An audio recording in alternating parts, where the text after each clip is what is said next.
এটি হচ্ছে আমাদের ছাদ বাগান। আমাদের ছাদে কয়েকটি গাছ রয়েছে যেটি আপনাদেরকে দেখানোর চেষ্টা করতেছি।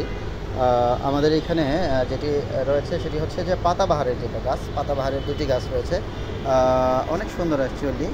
আর গতকালকে যে বৃষ্টি হয়েছে, মহান রাব্বুল আলামিনের অশেষ রহমতে যে বৃষ্টি হয়েছে, এই বৃষ্টির পরেই গাছগুলো কিন্তু অনেক সতেজ হয়েছে। দেখেন এই গাছগুলো আগের থেকে অনেকটাই সতেজ হয়েছে। আপনারা চাইলে আপনাদের বাসার ছাদে এই ধরনের গাছ লাগিয়ে আপনারা এই সবুজের যে এই প্রকৃতি উপভোগ করতে পারবেন। এখানে আরেকটি গাছ রয়েছে, এটি হচ্ছে পেয়ারা গাছ, যেটিকে পেয়ারা গাছে অলরেডি কিছুদিন আগে পেয়ারা ধরেছিল। এখনও ছোট ছোট এই যে দেখা যাচ্ছে যে ছোট ছোট পেয়ারা এখনও দেখা যাচ্ছে, যে ছোট ছোট পেয়ারাগুলো এখনও দেখা যাচ্ছে। এই যে ছোট্ট আরেকটি মোটামুটি বড় হয়েছে অলরেডি। এই পেয়ারাটা মোটামুটি অলরেডি বড় হয়েছে। এই ধরনের পেয়ারা গাছ আছে। এইদিকে আরেকটা আছে জাম্বুরা গাছ। এই যে আরেকটি জাম্বুরা গাছ দেখা যাচ্ছে, অলরেডি কিছুদিন আগে জাম্বুরা ধরেছিল, জাম্বুরা খাওয়া হয়েছে। এখানে আরেকটি আম গাছ আছে। আম গাছেও এখনও পর্যন্ত আম ধরেনি, হয়তো ধরবে আর কি।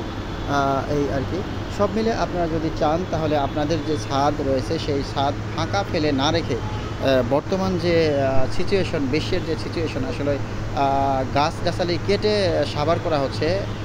আপনারা যদি চান তাহলে আপনাদের যে ঢাকাতেও যদি আমরা চাই তাহলে আমাদের প্রত্যেকটি ছাদকে একটি বাগান, যেখানে যতটুকু সম্ভব ছোট ছাদ থাকলে ছোট করে বাগান করা যায়, বড় ছাদ থাকলে বড় করে বাগান করা যায়। আপনারা এখান থেকে বাগান করে আপনি যেভাবে এখান থেকে বিভিন্ন ধরনের ফল খেতে পারবেন, এবং কি যে অক্সিজেন যেটি হচ্ছে আমাদের জন্য অপরিহার্য, এই অক্সিজেনটুকু গাছের কাছ থেকে আপনি নিতে পারবেন। আমরা যদি চিন্তা করি যে আমাদের যে ছাদ থাকে, ছাদে যদি আমরা সুন্দর করে বাগান করি তাহলে আমাদের ছোট বাচ্চা কাচ্চা, ছেলে মেয়ে, ভাতিজা, ভাগ্নি, নাতি, এদেরকে নিয়ে আমরা ছাদে যদি একটু ঘোরাফেরা করি তাহলে একদম গ্রামের মতো ফ্রেশ যে একটা আবহাওয়া সেটি উপভোগ করা যায়। তো আমরা সবাই গাছ লাগাবো এবং কি পরিবেশকে সুন্দর করার চেষ্টা করব। ঠিক আছে।